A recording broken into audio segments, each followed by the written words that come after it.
That brings us to the prompts, and the prompts are basically, these are the titles I gave them. 1, 2, 3, 4, 5. So we'll just get right into the prompts here. So this is the first one. The scope, the brand, the products, the general audience, and the URL.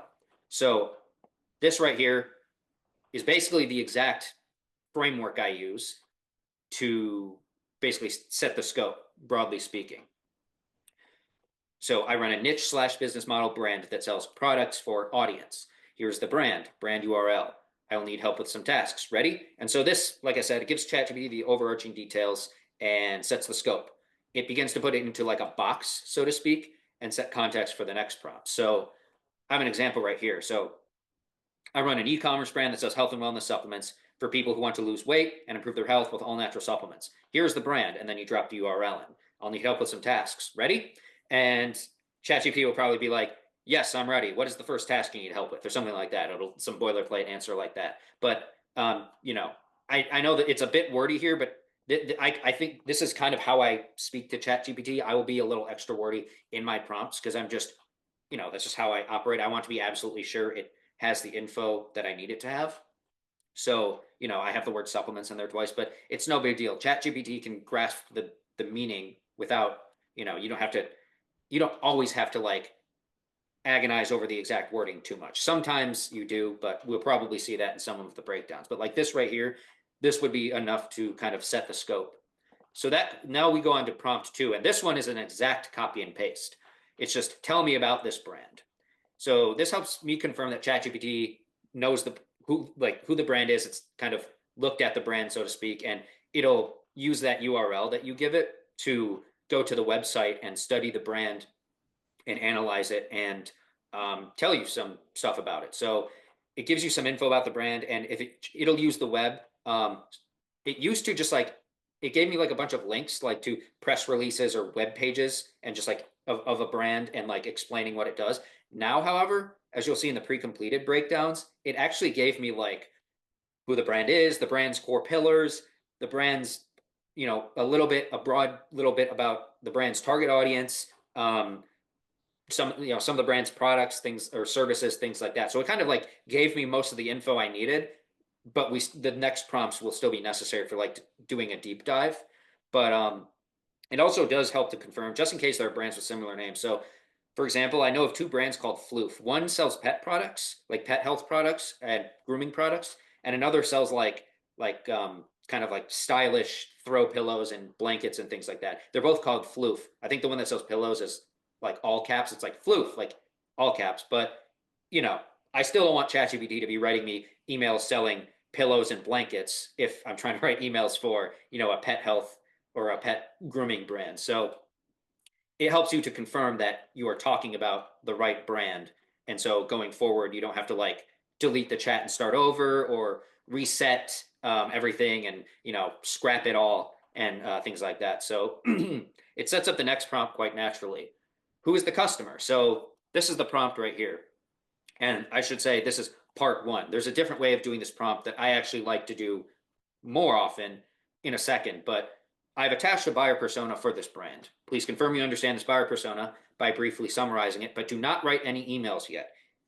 This part, I always include this because I've had in the past, if I don't specify this, ChatGPT may just start writing emails. Like it'll just go rogue. It'll start writing emails for you, even though you haven't like specified, and that kind of messes everything up. I like to have a nice, even, clean workflow. All the framing set up before writing emails. So if it starts doing that, it's kind of annoying. So I always include do not write any emails yet until I'm ready to start writing emails. But this helps ChatGPT understand the target customer for whom we're writing. So you may have to specify later on not to use the avatar's name. If you like, it'll say like, our avatar is John Smith, age, blah, blah, blah, income, blah, blah, blah, blah, right? It might start using like, hey, John Smith, not a huge deal because you can change it to the, to whatever you need to later when you're editing and then uploading into your email software. But it can be kind of annoying that ChatGPT doesn't understand. You're not actually speaking to John Smith. You're just using John Smith as a avatar for who the average target customer you're speaking to is, if that makes sense. So you'll have to specify later not to use the avatar's name, just that the avatar is crucial to keep in mind for the type of person we're writing to. So this helps ChatGPT This helps guide ChatGPT in brainstorming ideas for email angles, refining your output or ChatGPT's output, coming up with other ideas. If you get into other things, like maybe you want to help a brand or your brand, if you're a brand owner, like come up with new products or offers or things like that. Having the avatar in mind helps kind of craft those things so that they actually fit what the avatar would want. And if you're going to attach it as a file, attach it as a .txt file.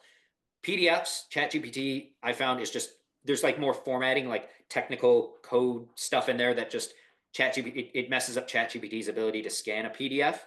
It sometimes get PDFs right, or at least most of them right, but I had it repeatedly get a buyer persona's information wrong, like the income level, the age, a couple of like pieces of psychographic information, like problems, pain points, and things like that. It didn't have them exactly right, so I just changed it to a .txt file, which is a much simpler kind of file. There's not a bunch of fancy formatting in it, and ChatGPT got it right.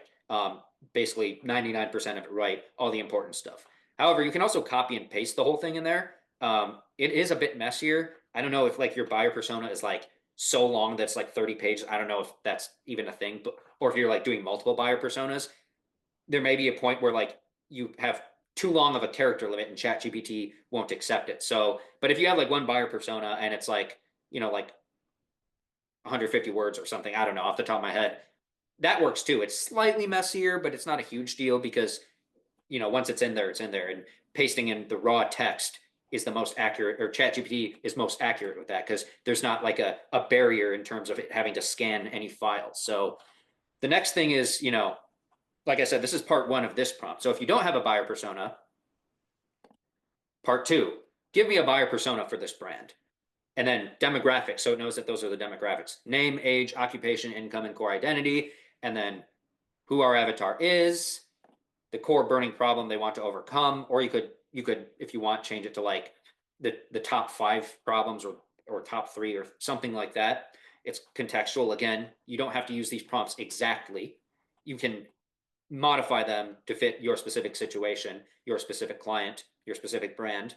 But write the three to 4 sentences on the core burning problem our avatar wants to overcome. Write 3 to 4 sentences on the big goal or goals they want to achieve. And then top 5 most powerful emotions, fears, and a bit about other solutions they've tried and why they didn't work. So again, depending on how much you've like studied copywriting and marketing and all these things, like what kind of things go into constructing a buyer persona. You can change this up if you want other information about for your buyer persona. It's not a huge deal. Like if you want, I don't know, like ways they talk about their problem, top 5 like sound bites of how their problem comes up in everyday conversation or something like that. It depends on how deep you want to get into the buyer persona and things like that. But this right here, I did this for the pre-completed breakdowns. I did this for 1 or 2 clients I've recently onboarded from in my own business, and it works just fine. The emails were good. The client thought the emails were good. So this is plenty for just getting like as you'll see, I believe on the next one, yes, the previous slide gives you a quick minimum viable avatar to start writing to if you have nothing, right? This is not like an in-depth like a buyer persona specialist could probably get something that's super in-depth and super just dialed in on the exact person.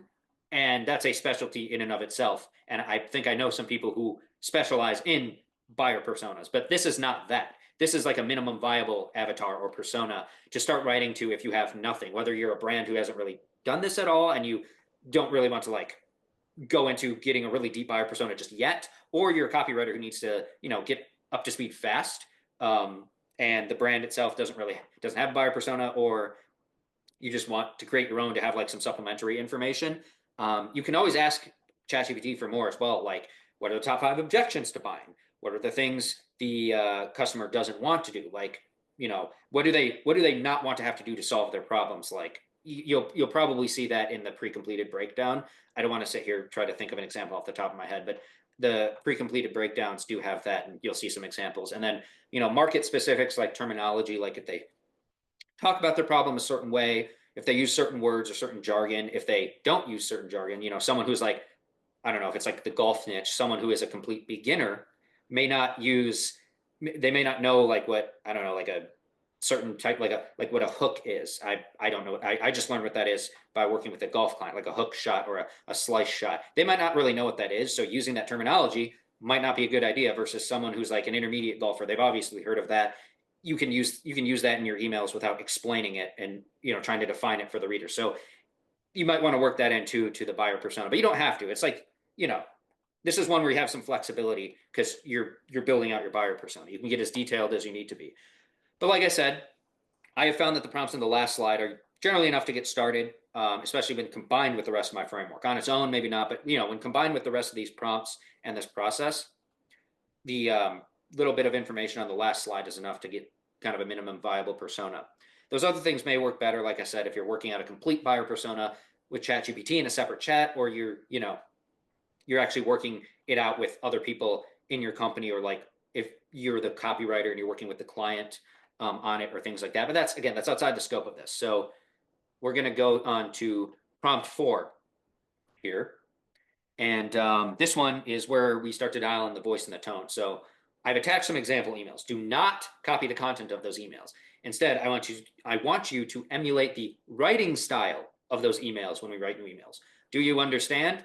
And now notice again, I said of those emails when we write new emails. It's a little bit wordy, but I'm trying to make sure I spell this out as like exactly as possible to ChatGPT.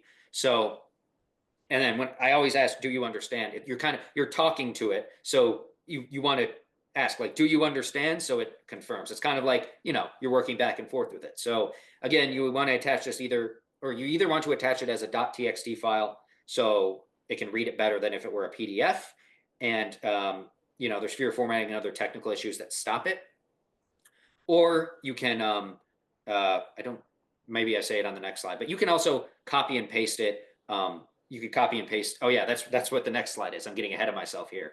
But before I get there, this helps skip a lot of dialing in the voice, tone, and style because it gives ChatGPT examples. If you have example emails, you can feed ChatGPT those and say like, this is essentially the style and the voice and everything that we're going for here. Now, ChatGPT won't always nail it exactly, but it'll pick it up pretty well depending on the brand, and will require some back and forth. But it's necessary. Otherwise, the emails aren't going to sound like the brand at all, and it's going to take you a lot longer to get that dialed in. So sometimes it'll write a brief analysis of your voice, tone, and style, which it's helpful if you want to see that, and it also helps you confirm like, yes, you're correct, ChatGPT. This is how this brand sounds. This is how this brand writes. We've got it, so we can move on. But another way of doing this is my preferred method now, honestly.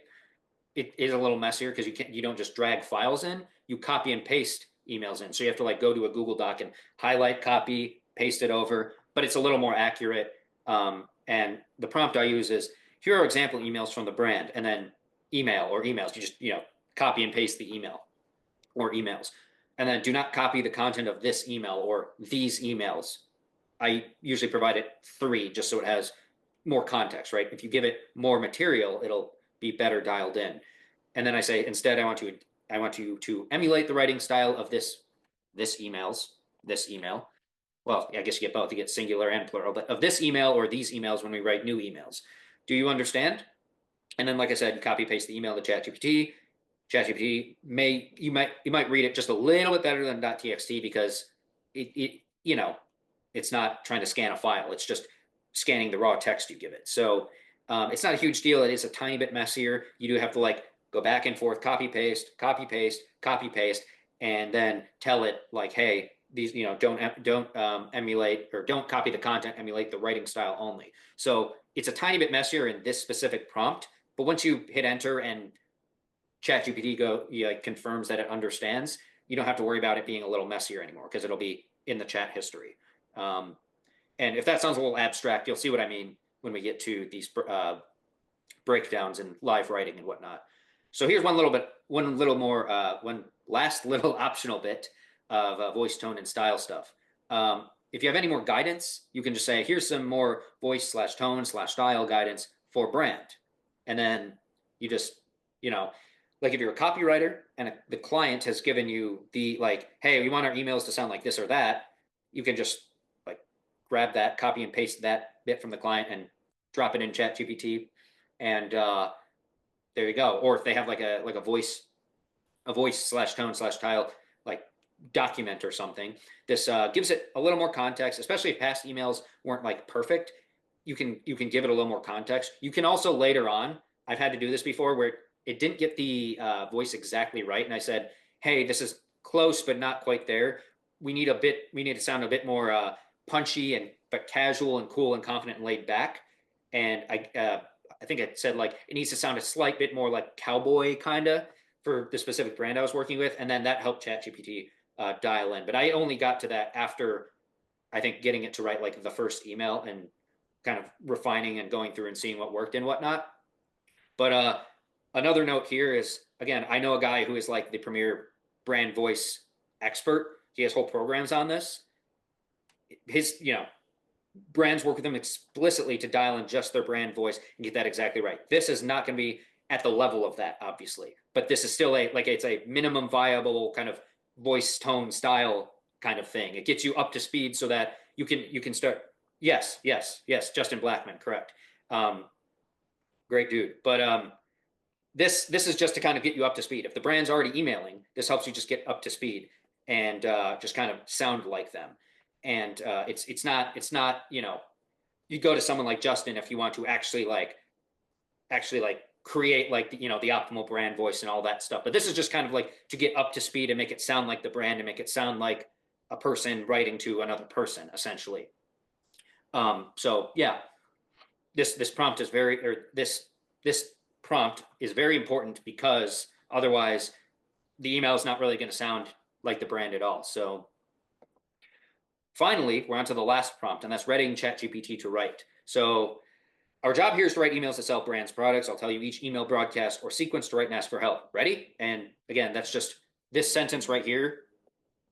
Sometimes if you don't have that second sentence, ChatGPT might just start writing emails without you don't want it to write an email unless you explicitly say write an email, right? Because you want to make sure all the info for the email is cleared by you before it starts writing the email. So this concludes the framing. It tells ChatGPT or the AI tool you're ready to start writing emails, but to not write any emails yet until you tell it what email or emails or sequence or whatever you want it to write. So yeah, that's those are the 5 prompts. Again, you'll have the slides, the recording, the transcript, and the priming PDF, which has some explanation on each of these as well. So you can go back and look at these whenever you want. And again, these prompts are not necessarily, except for I believe the second prompt where it says, tell me about this brand.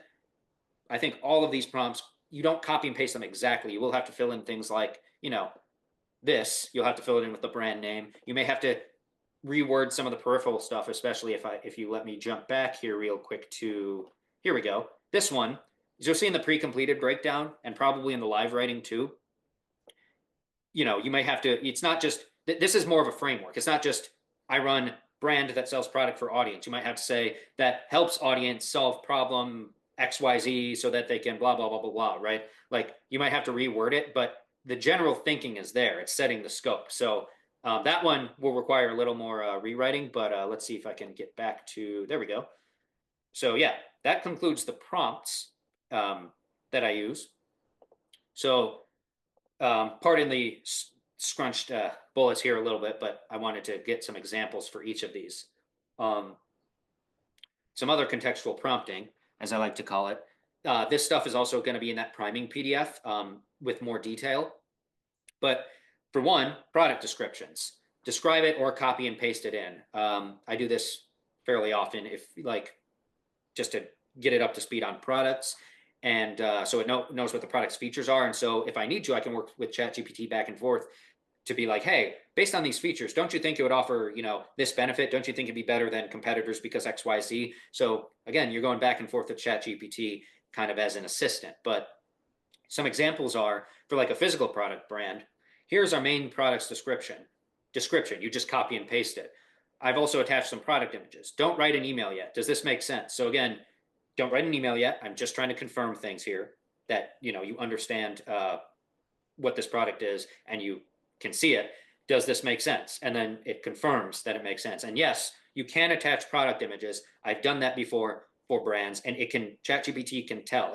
I've also done, I wouldn't necessarily trust it entirely for reading screenshots of text, but I have in personal matters and whatnot, I've uploaded like bits of like screenshots of bits of text um, in other ChatGPT chats, and it's been able to actually understand the text from the image, which is kind of cool. So you can upload images of products, and like, for example, if you're selling, I don't know, like belts or something, and a belt is a particular color or it has a particular feature that you want to point out, you can just, it'll be in the feature or in the product description probably, but you can also upload an image of that belt, and ChatGPT will be able to now have the description, but also the image, so it has a more complete picture, so to speak, of the product, which is kind of cool. And it's really easy to do that. You can either you can copy and paste the image, or if you like save the image to your desktop or to a folder on your computer or something, you can just drag and drop the image file into ChatGPT, and it'll automatically attach it like instantly. And it doesn't like upload it, like you still have to enter for ChatGPT to see it, but it's really cool. It's really useful. Anyways, the second example is this membership offers a bit like an online school. It's hosted in Circle. There are areas for XYZ. Don't write an email yet. Does this make sense? So this would work for, a brand that has like an online paid community or something like that.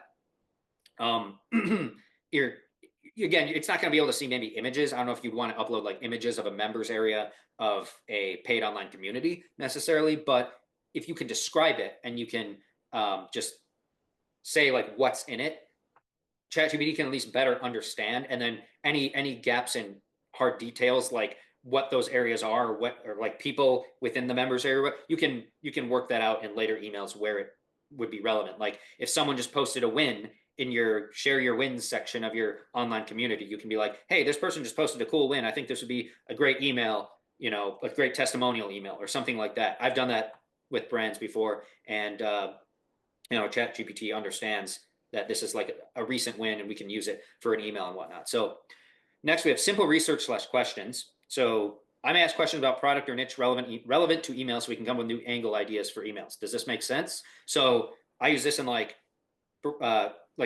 health, niches like that have like, they might have more science. Like what does ingredient do? Like what does ingredient X do in the body, and what benefit does that offer? And of course, you want to cross-check this with actual online research, because ChatGPT can get like factual things wrong if you ask it. Not always, it can get them right, but just like with writing, you always want to cross-check what ChatGPT tells you, if it's like factual or scientific, like kind of data or things like that. You always want to cross-check with online research, check with the clients as well, if they're like, if they're an expert in the field, that they can fact-check ChatGPT. But it can help like with that. Yeah, exactly. It can make stuff up.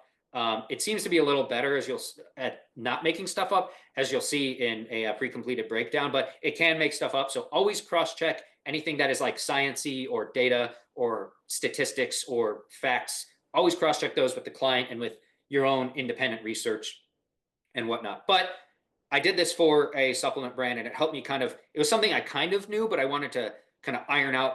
I kind of wanted to expand on it and confirm I'm right, and see if there's any aspects of, if there was anything I was wrong about, and then try to like hammer out the implications. Like, okay, this ingredient does this in the body, so it offers this benefit, which offers this implication for the customer, and it helps them. And it kind of helps reason through things like that, so you can build an email. Because in some of these emails, you are kind of using, it's a sales argument. You're using logic. You're making an argument for why the customer should buy. So ChatGPT can help with that. You just always want to fact check things.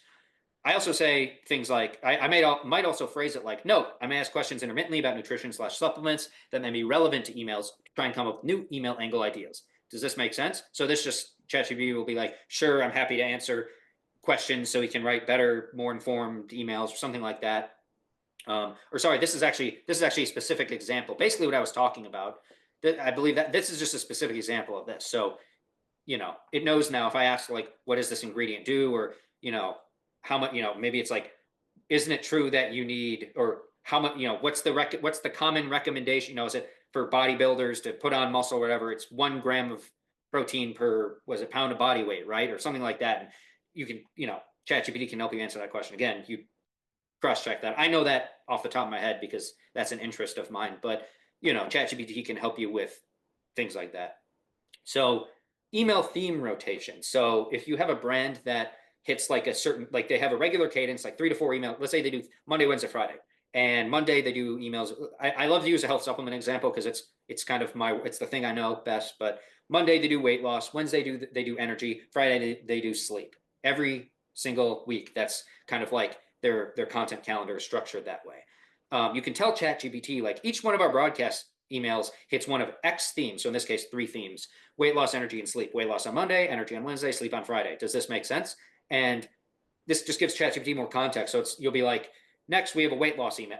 We have a Monday. You could probably say we have a Monday email coming up, and it'll know weight loss. Or you can just say we have a weight loss email come out. Either way, this just kind of gets that extra context into ChatGPT, so it understands that you kind of have a regular cadence. And if you want to, there's probably some ways where you can just, it'll probably ask you like, okay, would you like to build out a full month content calendar using this, this cadence and structure and whatnot? And if you wanted to, you could probably do that. Of course, that's a little bit outside the scope of our workshop here. You don't have to do that, but you probably can do that. You can probably have it build out like an entire year if you really wanted to.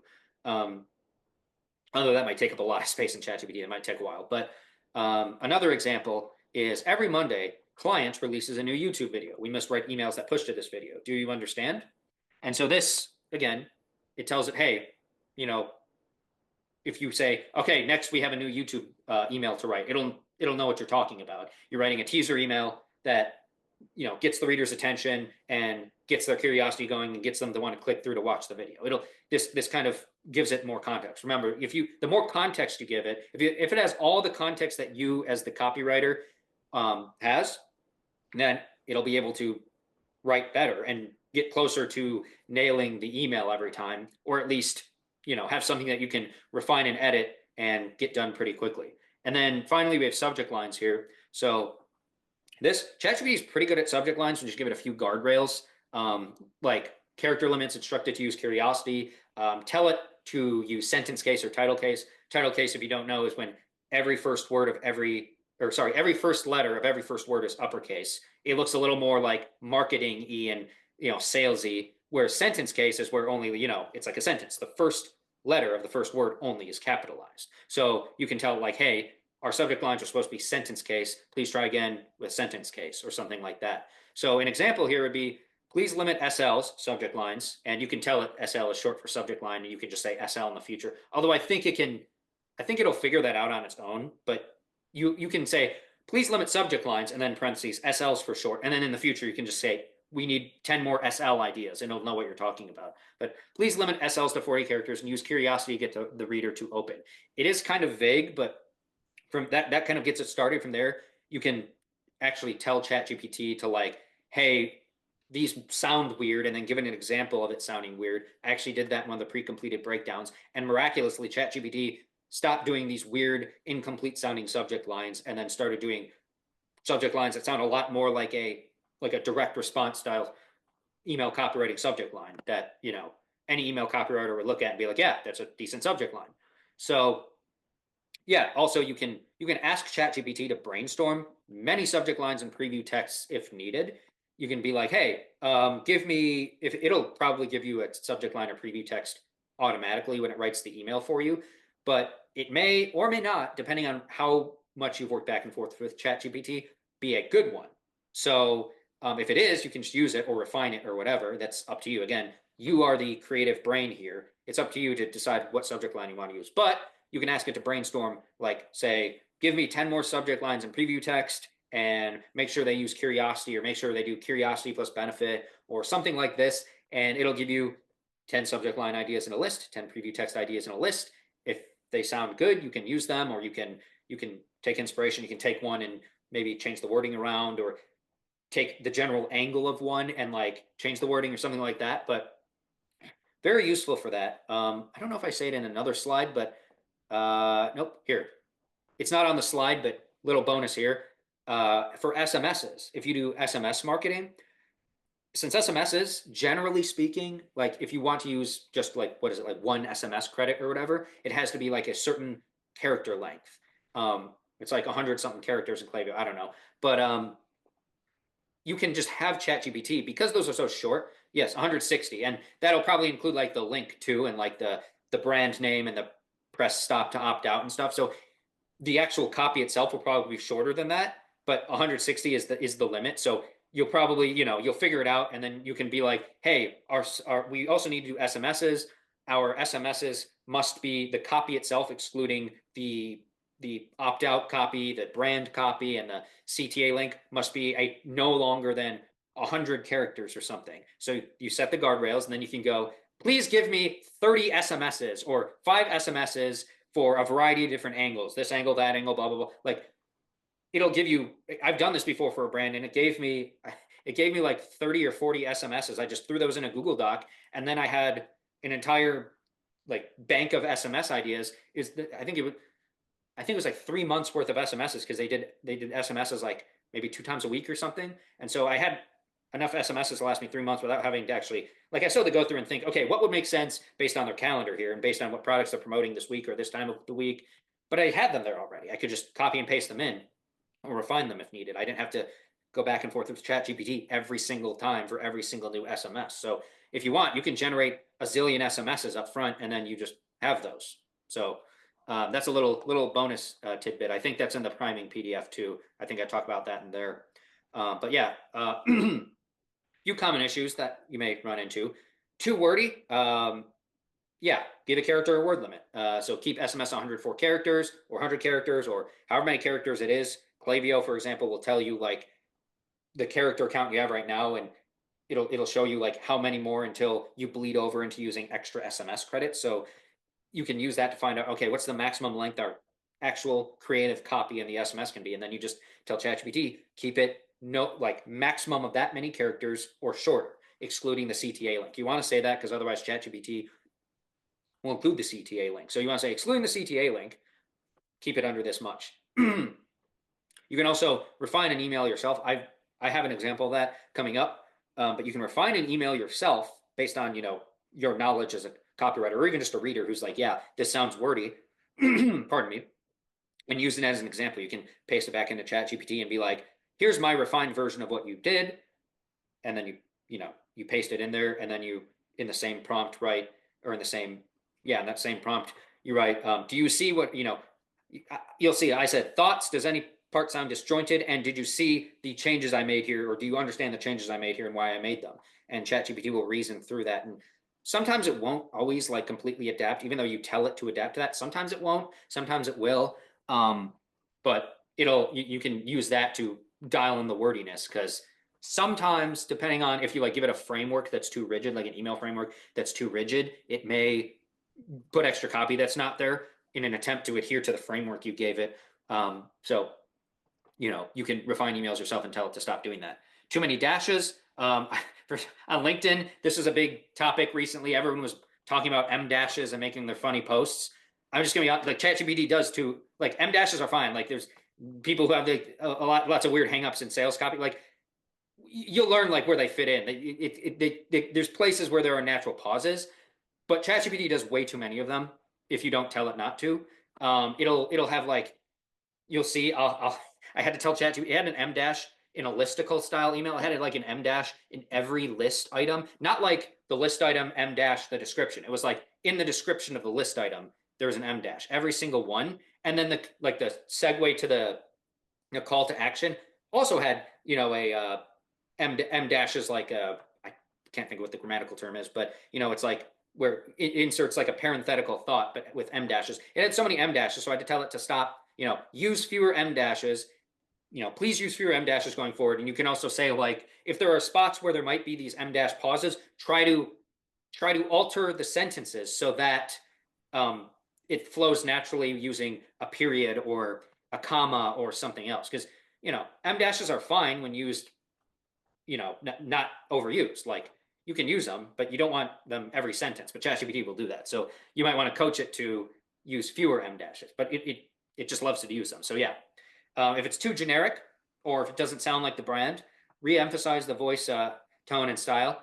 Yeah. Some platforms don't like them, which is kind of weird because ChatGPT likes them especially. But I love M dashes. It's just I know where to use them, and that's actually helpful when you know where to use M dashes. You can go into ChatGPT and go, okay, this sentence, we could change this so there's no M dash, and it wouldn't like affect the flow. Whereas maybe here we do have an M dash, because when someone's reading a piece of copy, having too many M dashes, it starts to look odd. Like there's like a visual element to copy, to good copy. Like good copy has to also like visually look good sometimes. So you yourself can look at it and be like, we can change this M dash here without compromising the meaning, but maybe we have this much space before we have another M dash in it. That's kind of how I think going through it. But back to the being too generic. So you can reemphasize the voice, tone, and style guidance. You can give it another email. You can give it, that really like copy and paste a new email that really nails the voice and tone. And you can give it some more notes like, please sound more casual and laid back, or please sound a little more upbeat and optimistic. Like in one of the pre-completed examples, I still couldn't get it to sound as upbeat as I wanted it to, but I got it to sound a little more upbeat. Sometimes, it might be a little too, depending on the topic, it might sound a little bit too fear-based. Maybe you want to use it like a fear-based angle, but you don't want it to sound too negative. I've had clients tell me like, hey, good angle, but like we like to sound more positive. So, you might have to change that. Yeah, give it more examples, give it more guidance, coach it essentially to get it right, and then it'll start to dial it in. And then finally, incorrect or weak CTAs. Pardon me. You might have to specify which product and offer you are pushing to, if it's an incorrect one. So for example, if the last email you wrote to was like for a free trial of your software or your membership or anything like that, and then that was your last email, you already wrote that, it's in the past, but now you're writing a new email, totally new email, different angle, everything, but you don't tell it like, hey, this is, even if you do tell, hey, this is for a paid, like an email to our paid version, like it might, even if you tell it that, sometimes if you don't really state it emphatically, it might think you're still going to the free trial version. So the CTA will be the CTA, and like the lead up copy in the transition to the CTA will kind of be framed around, sign up for our free trial. You can try this for 30 days for free or whatever. And you might have to tell ChatGPT, hey, this is not a free trial email. This is a push to our regular paid version. Please rewrite the email. And it's not just changing the CTA. It might need to change like 2 lines before the copy, because like I said, the lead into a CTA for a free trial may sound different than the lead into a CTA for just the paid version. You don't have to specify, like, you don't have like to add that value stacking, like it's usually this much, but you get to try it free for XYZ days. You'll have to, you'll have to change that as well. So the CTA and the lead up copy, you may have to get it to rewrite that. Now, if it's a weak CTA, maybe the CTA is correct, but it's it's just not strong. You basically just tell it, we need a stronger CTA. It needs to be conversion based. It needs to be use curiosity. That's one I like to use. Use more curiosity, because what gets people to click? Curiosity. If they want to see what's on the other side, that works. Obviously, if you don't abuse curiosity and don't pay off the curiosity when they click to the other side, like, you don't want to do like clickbait like that, but you know what I mean. Like one example I'll give is, with a lot of brands, I like to do like a clicker, like what's the word? Like, you don't reveal the product on the other side. You don't reveal the name or anything. Like if it's a supplement brand, you'll be like, I use this to get better sleep, and you link to it. I like it because blah blah blah blah blah. Get my favorite formula for falling asleep more easily at night, or something like that. And that would be like your bottom CTA right there, the explicit CTA. You're calling it my favorite formula. You can have ChatGPT. You can tell ChatGPT to write like that and do CTAs like that more often, or do a CTA like that if it uses the product name in an email, and you're like, let's do that again, but let's not use the product name. Let's use the word like this, or let's not say the product name, but make it a benefit-driven CTA that gets them to click through. And you can kind of train ChatGPT to do that, and then they want to find out, okay, what's this founder of the brand, what's his favorite formula for getting better sleep? People want to know that, and then they click through, and you're not exploiting their curiosity, because they're not going to land and get baited and switched or whatever. They're actually landing on the product. So you can get ChatGPT to pardon me, you can get ChatGPT to do that with CTAs.